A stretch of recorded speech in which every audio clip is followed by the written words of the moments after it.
नमस्कार, मैं हूं कुमार वीरेंद्र और आप देख रहे हैं धर्मस्थल यूट्यूब चैनल। फ्रेंड्स, आज हम आए हैं अयोध्या धाम। अयोध्या धाम में वैसे बहुत सारे धार्मिक स्थल हैं, जहां पे हम आपको दिखाने वाले हैं श्रृंगी ऋषि धाम। जो कि श्रृंगी ऋषि धाम आपको बता दें कि सरयू नदी के किनारे महबूबगंज से लगभग 2 से 2.5 किलोमीटर दूरी पर स्थित है। और यहाँ बहुत ही अच्छी जगह है, जहाँ की जीर्णोद्धार हो चुका है। यहाँ बहुत सारे देखिए सुंदरता नज़र आ रही है, जहाँ पे हम आपको वीडियो दिखा पा रहे हैं। कोशिश करेंगे कि इस वीडियो के माध्यम से आप बहुत सारी जानकारियाँ श्रृंगी ऋषि के बारे में पता कर पाएँ और वहाँ के बारे में जान पाएँ। आइए आपको वीडियो दिखाते हैं और लेके चलते हैं श्रृंगी ऋषि। चलिए आपको आश्रम की ओर चलते चलते बताते चलें कि अयोध्या से लगभग 36 किलोमीटर दूर विकासखंड मयांतर्गत स्थित पौराणिक तीर्थ स्थल है, जिसे श्रृंगी ऋषि आश्रम कहा जाता है। वैसे कार्तिक पूर्णिमा के दिन श्रद्धालुओं के आस्था का जन सैलाब उमड़ता है यहाँ। वैसे कहावतें ये है कि संतान की कामना को लेकर यहाँ आने वाले श्रद्धालुओं की मुरादें पूरी होती है।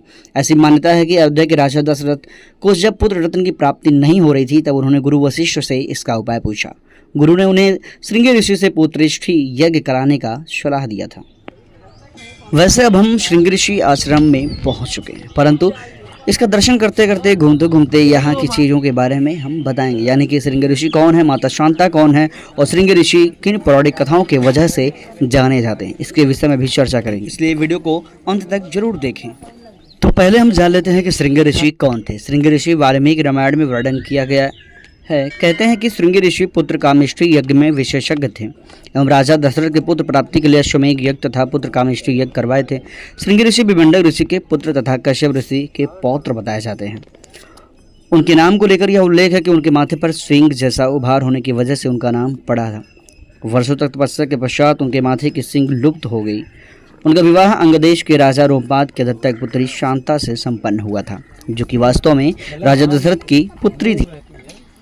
पौराणिक कथाओं के अनुसार श्रृंगी ऋषि विभंडक ऋषि तथा अप्सरा उर्वशी के पुत्र थे। विभंडक ने इतना कठोर तप किया कि देवतागण भयभीत हो गए और उनके तप को भंग करने के लिए उर्वशी को भेजा। उर्वशी ने उन्हें मोहित कर उनके साथ संभोग किया, जिसके फलस्वरूप श्रृंगी ऋषि की उत्पत्ति हुई।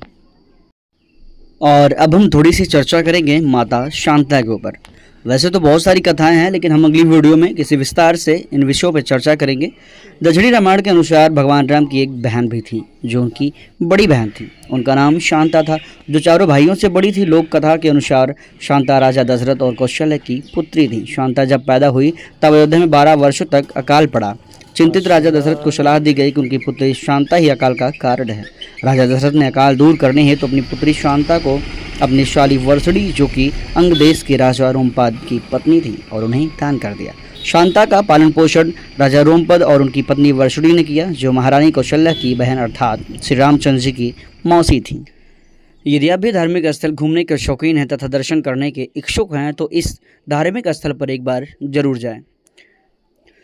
मिलते हैं किसी अगली वीडियो में, तब तक के लिए नमस्कार। जय श्री राम, हर हर महादेव।